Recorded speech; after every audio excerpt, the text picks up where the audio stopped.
क्या रोजाना आकर दस्तखत करना जरूरी है, बताइए। जी हाँ, कल से रोज जाकर उन्हें दस्तखत करने होंगे और यही कानून है।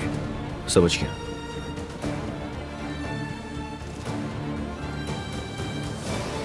रोहान, शुक्र है अल्लाह का।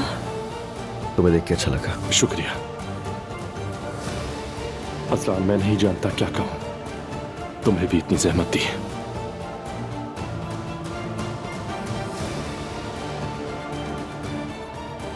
क्या हुआ, कोई प्रॉब्लम है?